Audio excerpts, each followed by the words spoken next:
తమిళనాడులో కల్తీ సారా మృతుల సంఖ్య రోజురోజుకు పెరిగిపోతోంది. అన్ని రాజకీయ పార్టీలకు చెందిన నేతలు బాధితులను పరామర్శిస్తున్నారు.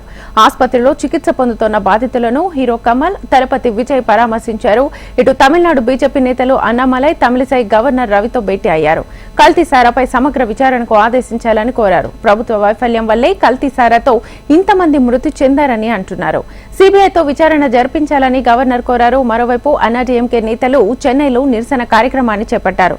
ప్రభుత్వ తీరును అన్నాడీఎంకే నేత మాజీ ముఖ్యమంత్రి పళనిస్వామి తప్పుపట్టారు. తమిళనాడులోని కల్లకురిచి జిల్లా కరుణాపురంలో కల్తీ సారా తాగి మృతి చెందిన వారి సంఖ్య 57కు చేరుకుంది. ఈ ఘటనకు సంబంధించి సిబిసిఐడి పోలీసులు ఇప్పటివరకు 11 మందిని అరెస్ట్ చేశారు. విలుపురం, కల్లకురిచి, సేలం, పుదుచ్చేరి ప్రభుత్వ ఆసుపత్రులకు శనివారం వరకు 214 మంది బాధితులను తరలించారు. చికిత్స పొందుతూ శనివారం వరకు 55 మంది మృతి చెందగా శనివారం రాత్రి ట్రాన్స్జెండర్తో పాటు 2 మృతి చెందారు.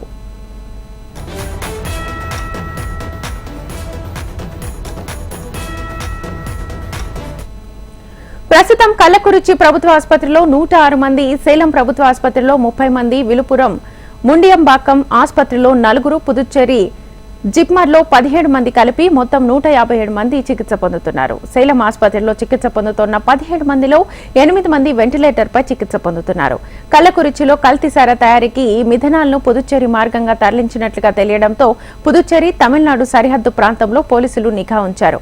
పుదుచ్చేరిలో కాలపట్టు, గోరిమేడు తదితర చెక్పోస్టుల్లో సోదాలు తీవ్రతరం చేశారు.